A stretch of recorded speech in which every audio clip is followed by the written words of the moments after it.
नमस्कार, मैं राकेश कुमार। आज हम यहाँ खड़े हैं आगरा का जगने रोड का कमाल कहाँ है और यहाँ पर हम लोगों से चुनाव पर चर्चा करने के लिए यहाँ आए हैं। यहाँ पर विभिन्न राजनीतिक दलों और उनकी विचारधारा से जुड़े लोग भी हैं, तो यहाँ आम जनता के लोग भी हैं जो अपनी विचारधारा के आधार पर मतदान करने की बात कहेंगे। हम जानकारी करेंगे। हमारे बीच में पार्षद पति सुनील जी हैं। सुनील जी, जिस तरीके से उत्तर प्रदेश के अंदर चुनाव की घोषणा हो गई है और जो लोगों की क्या मंशा है, आप किन मुद्दों को लेकर के चुनाव में जाएंगे?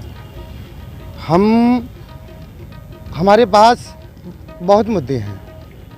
कोविड की वजह से परेशानी आई है सरकार को, गवर्नमेंट को, लेकिन ऐसा नहीं है कि हमने देखो राम मंदिर बनवाया, हमने धारा 370 हटवाई है ना, और भी जो इस समय हमारी जो राशन की व्यवस्था है सुचारू जो दो साल से चल रही है, वो मुद्दे हैं। हमने क्षेत्रीय जनता का और प्रदेश की जनता का सहयोग करने की। भाजपा सरकार पर आरोप लगे हैं कि भाजपा के सरकार में महंगाई बढ़ी है, बेरोजगारी बढ़ी है। जी देखिए, 2 साल हो गया कोविड को, महंगाई और जे बेरोजगारी बढ़ने की एक वजह भी रही है। और फिर हमारे यहाँ की पॉपुलेशन इतनी है कि दिन पे दिन, और देखिए आज भी जिन बच्चों के 90% नंबर आते हैं तो उनको अभी कहाँ परेशानी हुई। लोगों का आरोप ये भी है कि भाजपा सरकार ने कुछ किया नहीं और इसलिए जो हिंदू मुसलमान के नाम पर वोट लेना चाहती है। नहीं, ऐसा कुछ नहीं है, ऐसा कुछ नहीं है। जिनका आरोप है वो विपक्षी हैं, वो अपने काम करते हैं, वो जैसे हम अपना काम करते हैं। लोगों का एक आरोप और है कि भाजपा की सरकार के जो मुख्यमंत्री रहे हैं उन्होंने जो है अखिलेश सरकार के कामों के फीते काटे हैं। नहीं, ऐसा है, लेकिन ऐसा है, मैं तुम्हें बता कि पहले भी अखिलेश सरकार ने केवल उद्घाटन कर करके चले गए। जो लोग, इनको भी ये मालूम था कि हाँ साहब हम लोग नहीं आ रहे हैं, जल्दी जल्दी उद्घाटन करते चले जाएं, और कई बार उद्घाटन किए और चल दिए फिर। अच्छा, जिस तरीके से आरोप जो लगते रहे हैं कि अगर आपकी सरकार ने काम किए होते तो आपके मंत्री जो है पार्टी छोड़ करके क्यों जा रहे हैं? पार्टी छोड़ के इसलिए जा रहे हैं कि माननीय अखिलेश जी अभी इस समय खुश हैं, लेकिन माननीय योगी आदित्यनाथ जी ने पहले ही कह दिया था 15 से 20 दिन पहले कि जिन विधायकों ने काम नहीं किया है उनकी टिकट कटेगी, और उनको ऐसी एहसास हो गया कि हाँ सब टिकट कटने वाली है, तो वो अपनी डूबती नैया को छोड़ के अखिलेश जी की नाव में बैठ गए हैं और सोच रहे हैं कि हमारी नाव बचेगी। लेकिन समय ये ऐसी बात आएगा 11 मार्च को कि नाव किसकी डूबती है। ये हमारे बीच में समाजवादी पार्टी से असलम वारसी हैं, महानगर में सचिव है। हम इनसे पूछेंगे कि समाजवादी पार्टी आखिर में किन मुद्दों को लेकर के चुनाव में जाएगी। देखिए, पहले तो मैं अपने भाई सुनील पार्षद जी का मैं जब बात का जवाब दे दूं कि जैसे इन्होंने ये कहा कि राम मंदिर हमने बनाया, राम मंदिर इन्होंने नहीं बनाया, ना किसी भाजपा सरकार ने बनाया। राम मंदिर बना है सुप्रीम कोर्ट के आदेश पर, और उसको बनाने के लिए जो गठन हुआ है वो भी सिर्फ सुप्रीम कोर्ट के आदेश है। ये अपने किसी भी काम को सिर्फ अपने ऊपर लेते हैं कि ये हमने किया, ये कोई काम नहीं कर सकते हैं। ना तो इन्होंने कोई विकास किया, ना इन्होंने कोई किसी का भला किया। अब ये सोच लीजिए कि जैसे ये कहते हैं, इनका नारा है कि बेटी बचाओ बेटी पढ़ाओ। आज के टाइम पे कौन सी बेटी सुरक्षित है, आप ये मुझे बता दीजिए। अभी हाल ही में आपको मालूम होगा, ज़्यादा टाइम भी नहीं हुआ है, पिछले साल की बात है, हाथरस में जो महिला दलित लड़की का जो बलात्कार हुआ, सुशोषित हुआ, उसको परिवार वालों को लाश तक नहीं दी और उसको आधी रात में उन्होंने डीएम के आदेश पर जला दिया गया। ये बताइए कि जो प्रधानमंत्री आवास मिले क्या वो सबको नहीं मिले हैं?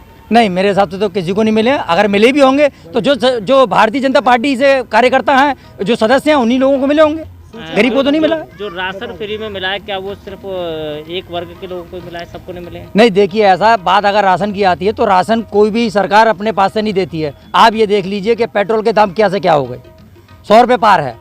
और आप ये देख लीजिए कि जो सिलेंडर 430 रुपये का था, शुरू में इन्होंने सब्सिडी देकर जनता को भ्रमित किया, लालच दिया कि आपको सब्सिडी मिलेगी, आप 1000 रुपये का सिलेंडर खरीदिए। लेकिन कुछ समय तक सब्सिडी देने के बाद इन्होंने वो सब्सिडी गायब कर दी और उनको मतलब आदत डाल दी कि आप 1000 का सिलेंडर खरीदते हैं और खरीदते रहिए, और आप सब्सिडी नहीं मिल रही है। जिन लोगों को इन्होंने उज्ज्वला के तहत अगर गरीब लोगों को कनेक्शन दिए हैं एलपीजी के, तो आप एक बार मिलने के बाद दोबारा वो भरवाने के लायक नहीं है। वो गरीब लोगों की इतनी स्थिति खराब। मुलायम सिंह जी और अखिलेश जी दोनों ने उत्तर प्रदेश में सरकार चलाई है, तो जब विकास की स्थिति क्या थी, हमारा रोजगार और बेरोजगारी की स्थिति क्या थी और अब कैसे वो खत्म हो गई? नहीं, देखिए ऐसा है, माननीय अखिलेश यादव जी युवा नेता हैं, उनको काफ़ी ज्ञान है।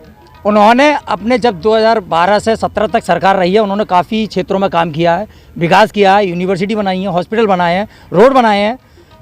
पूर्वांचल एक्सप्रेस वे बनाया था वो उन्हीं की देन थी। लखनऊ आगरा एक्सप्रेस वे अगर आप चले जाइए, उसकी मजबूती देख लीजिए किस तरीके से कितना ये भी रहा कि थाने और चौकियां तो यादव समाज के लोग चलाते थे। नहीं, देखिए ये तो यही लोग कहते हैं। आज थाने चौकी कौन चला रहा है, आप बताइए मुझे। यही लोग तो चला रहे हैं। ये तो सिर्फ अखिलेश यादव जी को बदनाम करने की नीति है इनकी। इनकी नीति और नीति दोनों ही खराब है। अच्छा, मुस्लिम समाज के व्यक्ति इस बार वोट किसे करेगा?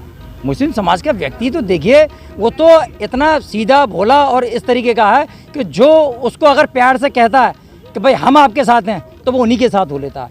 अगर लेकिन बीजेपी ने कभी इनका साथ नहीं दिया, कभी इनका भला नहीं किया। अब रही बात अगर साथ देने की तो उनके लिए सिर्फ एक ही मसीहा है और सभी दल के लिए एक ही मसीहा है, सभी जाति के लिए, सभी धर्मों के लिए, माननीय अखिलेश यादव जी। 3 तलाक का कानून भाजपा लेके आई। देखिए 3 तलाक का कानून तो इन्होंने लोगों को भ्रमित किया है, ऐसा तलाक नहीं होते हैं। और रही बात अगर डिवोर्स की तो डिवोर्स किस धर्म में नहीं होते हैं? क्या हिंदू धर्म में डिवोर्स नहीं होता है? हमारे बीच में दूसरे साथी भी है, हम उनसे देवेंद्र जानकारी सविता करेंगे। नाम है। देवेंद्र सविता नाम है मेरा, जिला संयोजक हूँ भारतीय जनता पार्टी से दिव्यांग प्रकोष्ठ। जी, जो सरकारें ठगबंधन की सरकार हैं। भारतीय जनता पार्टी एक ऐसी सरकार है, सबसे निचला स्तर विकलांग जिसको बोला करते थे उनको मोदी जी ने दिव्यांग नाम देके इतना एक दिव्य ज्ञान एक नाम देके सम्मान देने का काम किया है।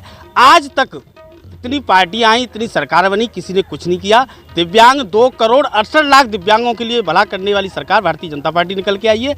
इसके लिए 4% हमें आरक्षण देने का काम भारतीय जनता पार्टी ने किया। एक दूसरी और बात बता दूं मैं आपको, आज तक जो 300 रुपये पेंशन से क्या होता है, विधवा विकलांग 300 पेंशन दी, योगी जी ने 300 से आके डायरेक्ट 500 की, 500 से आके 1000 की। ये रिकॉर्ड भारतीय जनता पार्टी ने बनाया है। और जो कह रहे हैं ना सबसे अच्छा काम, आज इतना राशन इकट्ठा हो गया है लोगों पे कि लोग बेच रहे हैं। हमें सर्वे करा लीजिए। और बात करते हैं भाई साहब मुस्लिम भाई समाज की, आज सर्वे करा ली, सबसे ज़्यादा फायदा लेते हैं हॉस्पिटलों में मुस्लिम समाज के लोग लेते हैं, राशन ले रहे हैं। आज वो लिस्ट निकाल लीजिए, जिसके सबसे ज़्यादा मकान बने हैं ना वो मुस्लिम समाज के बने हैं। ऐसा नहीं है। उत्तर प्रदेश के अंदर हाँ, मैं बात सुन लीजिए आप, उनकी बात को मैं कहने जा रहा हूँ। और इनका काम किया मुस्लिम समाज के लिए 3 तलाक इनका ही किया है।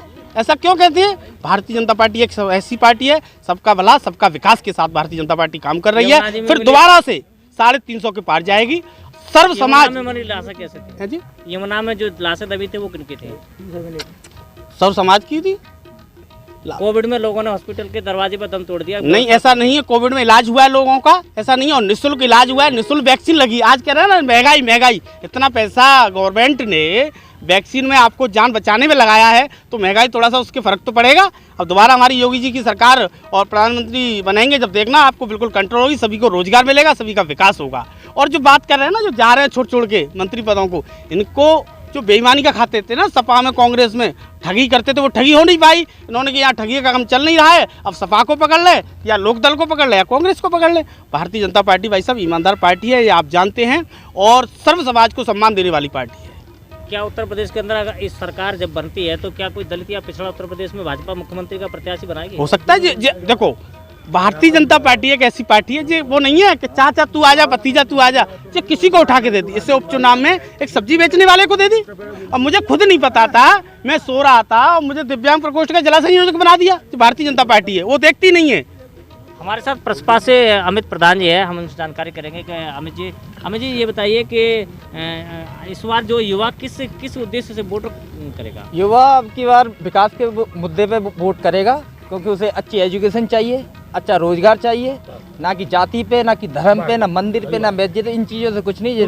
नेताओं के खुद के विचार होते हैं, आपस में जनता को लड़ाना। कोई मुसलमान नहीं कहता कि हम हिंदू से लड़े, कोई हिंदू नहीं कहता कि हम मुसलमान से लड़े। हमें लड़ना है तो अपनी शिक्षा पे लड़ना है, स्वच्छता पे लड़ना है, रोजगार, महिलाओं की जो हमारी महिला के साथ अत्याचार होता है उन पर अच्छा कानून बनना चाहिए। एक बात और बोलोगे पत्रकार? गाय जो जिस प्रकार से गौ हत्या हो रही है उस पर, गौ हत्या पे देखो, गौ हत्या का इन्होंने गौ हत्या पे जो कानून बनाया उनके लिए कुछ नहीं किया। आज गौ आवारा पशु घूम रही हैं, किसान परेशान हैं, उनकी फसलें खराब कर रहे हैं। उस पर इन्होंने केवल गांव के नाम पे केवल वोट की राजनीति की और कुछ नहीं करा। राम मंदिर, मैं कहता हूँ राम मंदिर इन्होंने बनाया, समस्त भारत ने उसके लिए पैसा दिया। सुप्रीम कोर्ट, अरे वो सुप्रीम कोर्ट का आदेश था, तुम्हारा आदेश था। अच्छा, मैं कहाँ थी सरकार? तुमने हॉस्पिटल बनाए, हॉस्पिटल बनाए, जब जनता मर रही है ऑक्सीजन प्लांट कहाँ थे? नहीं आते अच्छे डॉक्टर। ये कांग्रेस की बात कर रहे हैं, जो कांग्रेस की बात कर रहे हैं, मर रहे हैं, किसान मारे गए, किसानों के लिए क्या किया? किसानों को आज तक विपक्षियों की चाल है, और विपक्षी जो बना के ला रहे हैं किसान, ओरिजिनल किसान नहीं थे, वो डुप्लीकेट किसान थे, ओरिजिनल किसान नहीं थे। और जो किसान थे वो आज वो खुश हैं किसान। जो देखो 1 बीघे में जो बचत होती है, ज़्यादा बचत नहीं होती, उनको कितना 2000 रुपये तिमाही दिया गया, आज तक की सरकार ने दिया, बताइए किसानों के लिए। फिर कानून वापस क्यों लिया? अगर वो किसान नहीं थे के चाट गए कैसे? फिर वो कानून वापस क्यों लिया? फिर कानून वापस बोलिए। किसानों के सम्मान हेतु इस कानून को वापस लेना पड़ा, जिसके लिए मोदी जी ने क्षमा भी मांगी। नहीं, कानून सही थे तो वापस क्यों लिए? सही थे, और समय भी आएगा, अभी आगे आएगा, समय आएगा तो उसमें फिर कानून की जो भी कानून की प्रक्रिया होगी, जो शीर्ष नेतृत्व तो जिम्मेदारी लेगा वो काम करेगा। सुनील, ये बताइएगा, अगर कानून सही थे तो वापस क्यों लिए, और अगर खराब थे तो फिर लागू क्यों किए? देखिए, कहीं ना कहीं समय कमी तो थी। अब ये बताइए कि मात्र 1000 से 2000 आदमी ऑर्डर पर खड़े हो जाते हैं 1 साल के लिए, उनका खर्चा पूरा विपक्ष उठाता है जी, कहाँ से होता है भाई साहब? ये सब फंडिंग हो रही थी भाई साहब। 750 लोगों शहीद हुए, वो कहाँ शहीद हो गए जी? किसानों का तरीका था 26 जनवरी पे ट्रैक्टर चढ़ा दिए पुलिस प्रशासन के ऊपर, एक आम आदमी के ऊपर ट्रैक्टर चढ़ा दिए, तिरंगे के ऊपर ट्रैक्टर चढ़ा दिए। जो किसान थे, जो किसान हिंदुस्तान की जनता है, ये ईमानदारी, ये वो लोग थे जो देश से ठगी करते हैं, देश के बारे में बुरा सोचते हैं। हमें जी बताइए, जिस प्रकार से आरोप ये लगा भाजपा ने कि बॉर्डर पर जो बैठे लोग थे वो किसान नहीं थे। जब ये किसान नहीं माने, इन्होंने आतंकवादी कहा, खालिस्तान कहा, फिर बाद में किसान हाथ जोड़ के जिस देश में हमारे प्रधानमंत्री को कह रहे कि मैं अपनी जान बचा के भागा, तो इसे पाकिस्तान जलाना चाहिए जिन्हें अपनी देश की, बताइए। ऐसे नेता इनको आज हमारे साथ में फिर एक बार फिर सपा से देखिए, इनको आज जो किसान हैं, इनको खालिस्तानी, पाकिस्तानी, अफगानिस्तानी नजर आ रहे हैं, और ये कह रहे हैं कि वो असली किसान नहीं थे। क्या किसान भी चाइना के हो गए? किसान भी डुप्लीकेट हो गए? क्या ये किसान है? अरे किसानों का दर्द तो ये जाने जो किसान बैठे थे। अगर किसान नहीं होते क्या साल भर तक वहाँ इंतजार करते? आप बताइए मुझे। देश का युवक किसे वोट दे? और फिर किसान 700 किसानों की शहादत चली गई। अगर ये बात अगर एक साल पहले अगर ये मान जाते, और ये किसान बिल जो वो कर रहे थे लागू, अगर उसको पहले वापस ले लेते, तो मैं समझता हूँ कि 750 किसानों की शहादत नहीं होती। आप ये बताइए, उत्तर प्रदेश में दलित मूवमेंट कौन चला रहा है? देखिए, क्या बता दें किसानों के कानून की? क्या कहना साहब? कानून की, किसान की दलितों की स्थिति क्या है? देखिए, दलितों की इस समय जो सरकार है, वर्तमान सरकार है, बीजेपी सरकार है, इन्होंने दलितों का सिर्फ शोषण किया है। दलितों के ऊपर अत्याचार हुआ है। सिर्फ कुछ ही वर्ग ऐसे हैं जिन्होंने इन्होंने चिन्हित करके उनके ऊपर इतना उत्पीड़न किया जा रहा है जिसका कोई जवाब नहीं दे सकता। अच्छा, मायावती दलित मूवमेंट नहीं चला रही? देखिए, मायावती इस समय तो मायावती की बात करना ही बेकार है, क्योंकि जब इनकी सरकार थी तो इन्होंने सरकार में अपने कुछ काम नहीं किया, जिसके वजह से जनता रुष्ट है। और इस समय हम बसपा की मायावती के बारे में कुछ बात नहीं करना चाहेंगे, क्योंकि इस समय बसपा खत्म है और सरकार बन रही है। देखिए, जिस प्रकार से जनता के लोगों के द्वारा अपने बेबाकी से विचार व्यक्त किए गए, तो वहीं भारतीय जनता पार्टी और उससे जुड़े लोगों ने भी सरकार की उपलब्धियां गिनाई हैं, तो वहीं विपक्ष भी पूरी तरीके से हमलावर होकर के उन्होंने भारतीय जनता पार्टी के कार्यों की पर जिस प्रकार से वक्या उधेड़ी है, वह आने वाले चुनावों में किस प्रकार का गुल खिलाएगा। अपने कैमरा पर्सन वाहिद अली के साथ में राकेश कुमार, इंडिया न्यूज़ 1, आगरा।